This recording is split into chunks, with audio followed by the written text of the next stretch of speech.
be streaming if there are any. Is this so it's a live stream? And then we have a live stream that we have going on right now on Twitch that will be posted to Patreon and then it will be edited down for YouTube. Cool. Welcome back to Behind the No. Big Head Bastards. We'll get this right one of these days. We are at the Hidden Mother Brewery with Mike, who is the owner and the man who has created these concoctions that you see before us. These 9 beers in 27 containers. Each of us gets our own our flight. This is going to be fun. Sobriety is not a thing that we like to talk about, so we're just going to skip over that. What are we going to get started with in these 9 beers? What would you suggest that we work our way down the line? Sure. So I think we're going to bounce around a bit. I had our bartender pour basically right down the list, so we're not going to go from, I guess, stage left to right. Right, whatever it is. The first thing to start off would be the Farmhouse Saison. This is it's a fantastic show what you can do with Belgian yeast. Take a taste, and then we'll start dissecting it, and we'll start working through that way.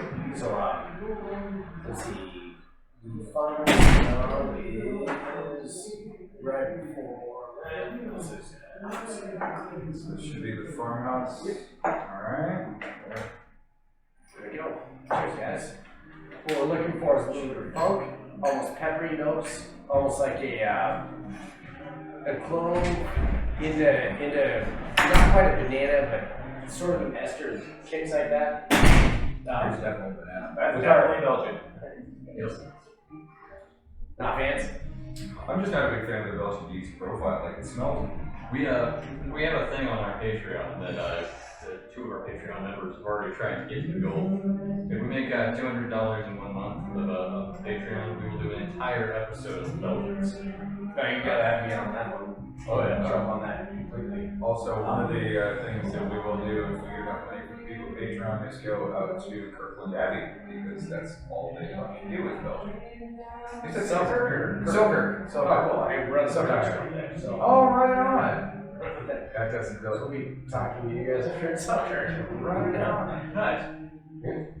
Wait, it's I can tell it's a fan. Like, I'm still not a fan of Belgian yeast, but I am starting to develop an appreciation for like what's considered to be a good Belgian versus what's not considered to be a good Belgian. So absolutely, I think what you're looking for on this is going into flavor and falling off the residual. Just it's clean on the back end, which is where a lot of people have issues when they go with their Belgians. Like you pull some pretty large off flavors when you're dealing with a little bit higher temperature fermentation.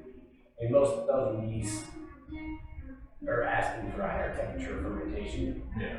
So it definitely, you gotta stay a little bit tight on the practices that you got going. I just my thing for the longest time was I only ever tried like 2 or 3 different kinds of Belgians, and they all tasted like rotten banana. I don't know why. I think it's because I have that bitter taste bud. It's The rotten banana, that would be basically either stressed out yeast or fermenting it to high temperature. it was largely produced stuff. So a lot of the going to breweries has kind of made me realize that there's much more like refined versions of every kind of beer. Like, there's Belgians that I like, and that's weird to me. Well, you guys, this is good. Two real, largely different strains over in Belgium. When you look at a lot of the beers that produce over there, like wild fermentations and your lambic beers, the things that come from the Flemish side compared to the other side of Belgium. like I'm a big fan of lambics. Okay, I do like lambics, but it's about as Belgian as you can get. But it doesn't have that. But lambics don't seem to have that same kind of flavor profile. Sure. So the 2 regions that you really pull those yeast from. This strain pulls a little bit more clove, a little bit more almost that banana character. When you go into wild fermentation in Belgium, you know, Brussels, you still get a ton of those characteristics, but because the acidulation and the acid profile is like the pH is so much lower, that cuts into that profile really being dominant. So if you were to do a clean fermentation with that same yeast, you would probably have a lot of these same profiles in there. I'm tapping this beer. Nice. I'll untap all of these beers, but Awesome. We need to set up the big head master beer. You should give us some 1 star and say as expected. That was our best for me. Just two stars on Pine Tree beer. I was I was expecting that. Yeah, I was like, oh, it says Farmhouse Saison. It says Saison. This is Pine Tree. like, if it's a saison, it's not going to be that beer. Who would have thought? Strange. Yeah, I'm not sure what to rate that. I'm just gonna say 4 stars because I can tell that it's good for what it is, but it's not what I like, so I'm. Fair enough. That's the beauty of Untapped, I guess. Yeah, no, like I'm sure.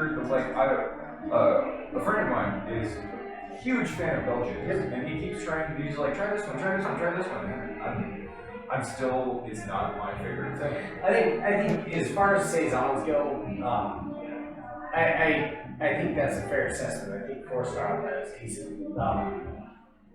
The saisons that are the best when you go to Belgium again, like Saison Dupont or some of the saisons that are popping from over there. You can take 7 here in the States over from Kansas City, Missouri. Those ones are where you really see the expression of what a saison can be. It's great. That was strange. So that, yeah, no, I mean, I think that I think that it's good for what it is, and like if I like Belgians more, I would probably be more of a fan of it. Great. But yeah, no, Good stuff. seeing that.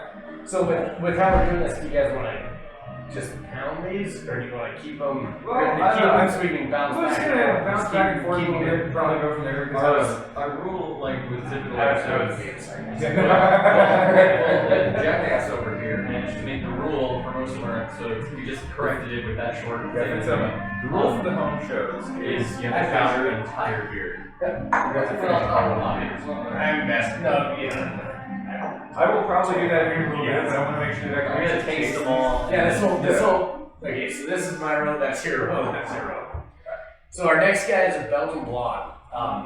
Now this is pretty fantastic. And this goes to my point with how important fermentation temperature is. This one, I used the exact same yeast.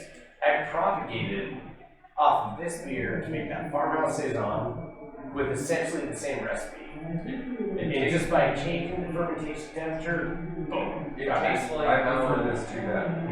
Yeah, for this is the farmhouse. See, listen, you're looking. So what I did was I dropped the fermentation temperature by about 2 degrees, and we reduced the amount of esters that were coming through on that. With mouthfeel from the wheat that's in there, it just nails it. I mean, they're almost identical recipes. It tastes like how walking into my mother's brewery smelled. Like that yeasty kind of like. Sure.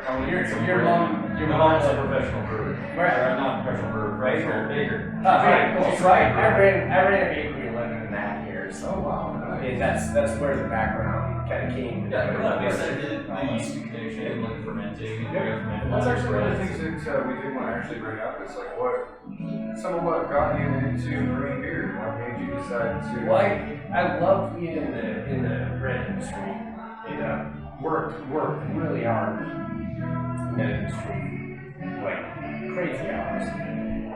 When I got to baking, a lot of the practices, when I got to brewing, a lot of the practice that I had with baking had to do with yeast cultivation, and pretty dang quickly, I realized that I like beer a lot more than bread. I love baking bread and I love doing that, but as far as something I'm doing day to day, the beer industry just kind of fit a little bit better. We do make the joke a lot of beer is basically liquid bread. Yeah. Oh, it's not a joke. One of them is just making the others. Just who came first, who knows? Yeah. Now, which one was this one again? This is the Belgian one. Okay.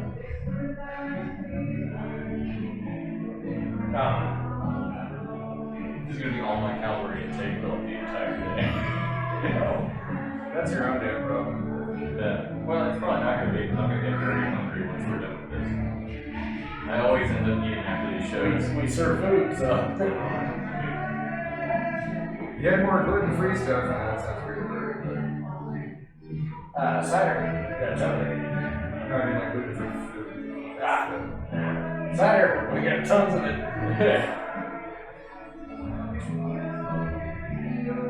Taster.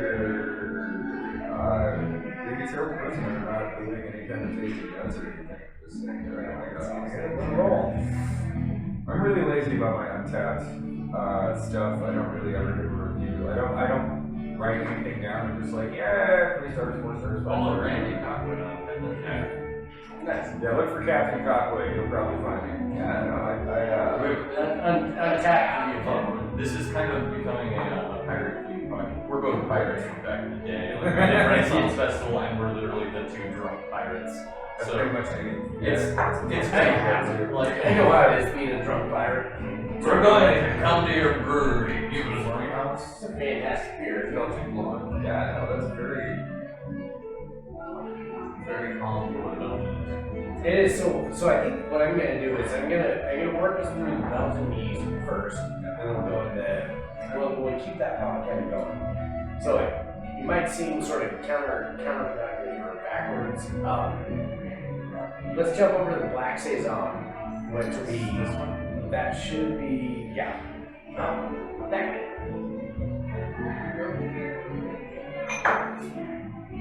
This is essentially this is the same yeast, just a different generation. I split it off.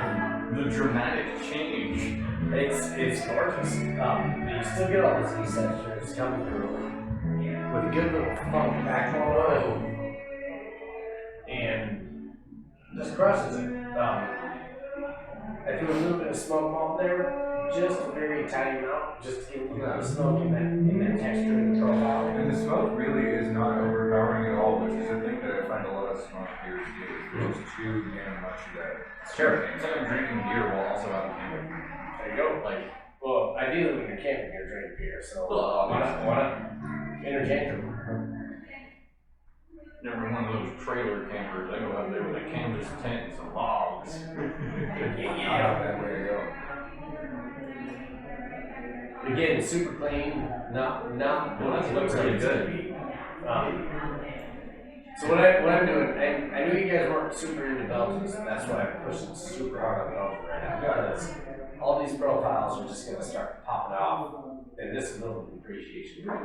This I definitely dig more than either of those two. But yeah, Super clean. I'm really happy with how you did the smoke flavor on this. Like, it really is. It's just enough to notice, but not so much that it's like, this is a smoked beer. Yeah, it's enough that if you know there's smoke malt there, you're like, oh, I tasted. But if you didn't know that, you'd be like, It's kind what kind of going on there? Is there smoke in there? And yeah. This tastes like you're having beer, and the ship you just lit on fire next door is on fire. Not you're standing on the boat and it's. I want things on fire, so. Yeah, I think I could get down with that. On the side note of this, I do fire dancing. Nice. Being a juggling show, I know. Nice. It's pretty fun stuff. Well, if you know how to juggle, that explains how you can handle this shit so well. Because I mean, I wouldn't say very well. Yes, next let's go into the Belgian Chanterelle. it's probably that. That's this guy right now. Oh, okay. So I took two of my 3 kids. I took out foraging. We foraged out about 60 pounds of wild chanterelles, pre-sliced. And we did a chanterelle infused with Belgian gold. So I took the Trappist yeast, blended that with the Saison yeast, so the same yeast that we used on the other 3 beers. I split some of that off. fermented on those two. So This beer really came out fantastic.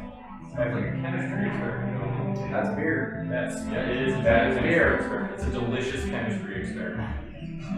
I guess I love chemistry. This is science you can taste. I got a 7% in chemistry when I was in high school. That's great. It's possible. No, I'm just not sure what to think of it. Like, Wow. That's You get say the mushroom is super assertive. You get a tiny bit on the back. You know what's there? It's another one where there's a subtlety to it, but it is just so perfect. And it's so perfectly balanced on this. yeah, and it's not bad. It's just my brain. It's just like mushrooms and beer. What's wrong? So, have you ever had Chimay? for both. Yeah. Chimay Blue Yeah. was spawned off of the mushroom originally. Really? One of the profiles they pulled. I didn't know that until I was doing mushroom beers. And one is so us, DeGard down in Oregon, I think we're the only two commercial breweries. I think Ale Apothecary maybe out in Oregon. We're the only ones doing anything with mushrooms in commercial breweries. I'm sure Bellwether has screwed around with a couple. I don't know if they've done mushroom. I don't know if they've done mushroom beer, but Bellwether just walks around with everything. Yeah. Bellwether's just like, yeah, that's my beer! Like a wizard in their back. Yeah, that's actually one of the things that I do appreciate about Bellwether. Like, one of the things that I appreciate about several of the burgers around here, but like Bellwether is not afraid to just be like, yeah, sure, fuck it. I like. That would be us. Yeah, and also I'm saying you have the same thing. You're like, it's beer, let's go, wow, wow. So, for I know the audience at home does not know this, and I know that Ray knows, but you probably don't. I'm actually a trained mycologist, and this is like now my favorite beer. Nice. I have not found anything that is mushroom flavored. You actually didn't get the degree in mycology. Like So we double-headed gold and silver in the experimental category in Washington Beer Awards when we launched. I can see that. With the pine tree beer that we did, and then silver was a mushroom beer. It was a morel mushroom beer on a smoked red. It's like I remember Fantastic. before you actually got to get this place actually like solidly set up and established. I remember running into you at Bureaucracy and you were still like getting shit together. Just that little moron. Well, dude, I was like, I was so looking forward to seeing what was going to happen with your beers, and I'm not been disappointed. Like I really love. One of the things that I appreciate is the idea of making a big fucking luge out of a whole tree and just dumping your beer down in some bitch to get all the flavor out of it. Like that. We're legitimately sponsored by Steel Chainsaws at this point. That is which is awesome. A brewery sponsored by a chainsaw company. I love it. How could this go wrong? Now we just need to get sponsored by like a brewery. It's small circle. The tree beer. I did one 2 days ago when I had a 15-foot tree near the top. Well, I saw that on Instagram and If any of you guys out there want to kind of get an idea of what we're talking about, if you look up tree beer on YouTube, we should be the first one, and tree beer, not tree beard. Make sure. maybe a tree beer, also known Tree beer. just making sure for the people that are drinking along. The Brewers Association flew someone out and filmed us do that beer, and we had 1.5 million hits in just a couple of days. Dang. When they flipped it over to YouTube, I think we're at like 20,000 on YouTube right now. It was just like, wow. I'm not a social media person. I don't know what it is. Yeah. But I leave all the social that's a media lot of shit. numbers. I leave all the social media stuff to him. I don't really. My eyes are wide and I'm staring at nothing because I'm terrified of when you tag us in anything because we're never going to be left alone. Which is great. Which is ideal. Can I get some pictures of you guys? If you want. You're in front of the. Oh, I can't Not bad. You can take pictures if you want. Cool. This is Chris. Hey, how you doing? Hello. The social media. Cheers, guys. Cheers. He's There. Alright, sorry. brewery and manager and everything. Yeah, we were just sitting at Bellwether actually, and we were having a drink, and he was like, "We should record this. Prop up your phone. We're gonna record this," and that's how this channel started. Well, it started off with me being like, hey, we should get together sometime and like sit down, drink beer, talk about beer. And then we were sitting in Bellwether one day, and I was like, you know what? Why don't we just start now? And then just start doing this on a regular basis. So we got it. And there you go. We're just gonna keep doing it. That's awesome. I bought our name and I run an entertainment company called Boats Boy Entertainment. And I was like, I'll just slap it with that, and if anybody feels like, sharing what we're doing or doing interviews, whatever, we'll do that. And then we talked to Dave, and he was like, you should contact this person, and this person can give you their phone number and their email. Okay, now you're gonna talk to this person. We're scheduled out for like 2 months. Like, That's awesome. That's you're great. doing this for it's been like, we're gonna share you. We're gonna do a flight. We're gonna do this. Sweet. Yeah, we didn't bother doing a flight at Bellwether just because we had so much of their beer before it. Like, we probably should have focused more on their beer and just talking to Dave and getting drunk. But it was good. Are you guys pretty familiar with the Butter at this point? I've been here 3 times. I think it's here. This is like my third or fourth time down here.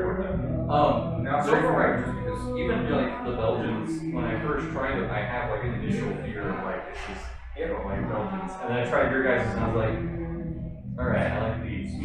Like, this is terrible. And just reading about all the stuff you guys have done, it's kind of made me like, I live semi-nearby, like within a couple miles. Yep. I could probably stumble home. Like, Well, we're just about getting to the West Coast and all the fun stuff. oh yeah. And you guys ever need like forage stuff? I Yep. do a couple foraging groups that you can probably help you out, especially with the mushroom thing. Absolutely. Do you know? Yeah, I'm sure we have some mutual friends. Yeah. I will definitely take you up on that. So our brewery, we're like 2 years ago we got selected, and there was four breweries in the world basically that got selected in hop research for growers in Yakima. Oh, that's So it's us, the Brewery, Mushroom, and Stone. And Fathead was in one of the sections. It was at Carpenter Ranch. They run all the hop production from YCH. It's the hop mechanical room. Sorry, That's where I'm gonna have to ask you to get a little bit louder. Oh, Sorry. Yeah. the hop mechanical room down there, they're the ones who created Citra, Simcoe, Mosaic, Warrior, Laurel, Dallas, all these big ones. And so we're doing a lot of things with hops that still haven't been named to a number. And what we'll do is we'll detail everything that we do with it, all the way down to the pH, the alkalinity of the water. Send samples back to Yakima, and they test it to see the utilization of the hop. Yeah. They're pretty selective about who they deal with I would imagine. on these things. But our next beer that we're moving into, I'm going to jump over to the last Belgium because that one's going to be towards the end. It's kind of east. And we're going to move into the Northwest Vale. Okay. And I think stylistically, if you look at the BJCP guidelines or anything even with the Cicero, any of that, this Northwest Vale is pretty much a perfect format of what a Northwest Vale should be. It's going to be drastically different for every taste. Well, I guess we should probably do Fantastic. the last of whatever the Belgians are and then dive into other things. So what is our final Belgian? So our final Belgian is this guy. Oh wow. These are all, the color change is kind of fascinating to me.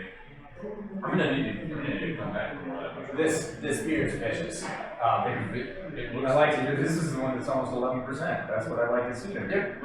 So I was down Here, big one, I in the I said it wrong. It is 11 horsepower. 11 horsepower. Yeah. Yes, it's 10 horsepower. Almost But 10 how many horsepower. horses you can get drunk with a gallon of it? No. I was over at Sufford Abbey in Post Falls and just kind of bumming one day. And the owner over there, Jeff, Okay. he was, this is during COVID, we were dealing with so many things over here, just so hard to run a business. And he looked up and said, look, I got all this malt, and we haven't been producing really anything because we've been kind of stuck in the same situation. Make a beer. And I was like, all right, do you want to give me any guidelines? Like, what do you want? He was like, I don't care. Here's your shit, put them all. He's like, well, what, like, do you want any particular, like, light, dark, like, doesn't matter. Do whatever you want. So I kind of made a Frankenstein with this beer. And it came out so gorgeous. I stressed that mash out so hard in all the right ways. Got an 11.3% beer out of this. And used a little bit of brown malt from England, but it's predominantly all Belgian. It's fantastic. When you drink this beer, it tastes like a 7 to 7.5% beer because the fermentation on it wasn't super assertive on temperature going up. I free roasted about. That's dangerous. Cheers, lads. 50% continuation free roasted. This beer is extremely dangerous. Oh man, yeah. What the fuck? Yep, I have a favorite. I'm terrified of that. We just put it on today, so might not buy it. That is a pirate beer. That is absolutely a pirate beer. I would say that's Pirate beer. Viking or pirate. I'm not sure which one. Well, I mean, it could be accurate. Probably be close to a pirate beer because it's like traveling around. I rated this, and I rated this, and I'm gonna keep it on my boat. It's pretty. The thing is, Man, that is. the quality. There's no slop in this. Like it wasn't just throwing a bunch of stuff into it. There are so many layers in the profile of the taste of this beer. Really, every single side of it was thought about. I just don't even know where to classify it. Maybe a dark Belgian Tripel, or maybe a Belgian Strong Ale. Well, Could land the Belgian Gold, but I mean, it's gotta be like a triple or a quad just because of the alcohol content. we're not quite in the club. But yeah, because you gotta get 12 for a quad, yeah. But stylistically, it's in that same realm. What I did was I blended in 2 different yeast yeasts.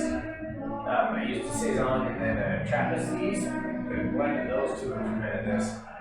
It turned out Just that is like blast. that's glorious beer. I don't think that this beer is on tap yet. No, we just put it on today. We haven't even told you. So get it on there. is it so is the name of this beer just 2020 or hashtag 2020? Hashtag 2020. Alright, hashtag 2020. I think over at Selkirk, they're calling it Mike Detox Black Friday beer because they did it on Black Friday. So should I call this a Belgian triple or what's I don't even know what you're like. What do you say, a dark triple? Yeah, go triple. But he's a fascinating weird house. Either that or strong ale. He's a fascinating. He's mentioned it a couple times on the show of gunpowder rum. Gunpowder brewed from. Poster is gunpowder brewed from. That is one of my favorite rums. So is this 10.6 it says in there? Or The idea behind it is that you can soak gunpowder and it's still like gunpowder and saying, your rum is good. that's. I mean, It's like a gunpowder beer, I guess. Like, This is pretty vicious. it's vicious, but well, that encapsulates 2020. When 2020, it's like, oh, this should be fine. Well, you black out pretty hard. I wish I was blacked out for 2020. Oh. My evil God. I really like the notes that came out. Yeah, it's Carries a lot of really you can't even tell that really it's fun Belgian. characteristics. And honestly, until the very end is when it really like Belgians out. I don't have a better word for it. It's there's so much to like root through when you're tasting it. You forget that this is supposed to be almost 11% beer. You're just tasting. You're like, this is great. This is great. This is great. But Yeah. How much malt went into this beer? So I did a 15 barrel batch with this, and I used pretty close to 1,300 pounds. So that fluid mine. that's I gotta start drinking that. It's like juice. it's a big one. That's a stupid amount of malt. That's beautiful. No wonder it got up so high. Yeah. Oh man, yeah. I maxed out everything you do with that mash tun. To get every last Like, little bit of alcohol out of It was that. really neat because I hadn't brewed in a couple of months with all the COVID things that were going on when I made this. And it just kind of disappeared to it. It was my first time brewing on that system. And I love this industry. And I love the art of brewing. And just, it was one of those moments where it was just like, oh, here we go again. How would you like me to describe this beer for Untapped? I'm putting it brewed with Trappist and Saison yeasts. Yeah, I would say brewed with Trappist and Saison yeast.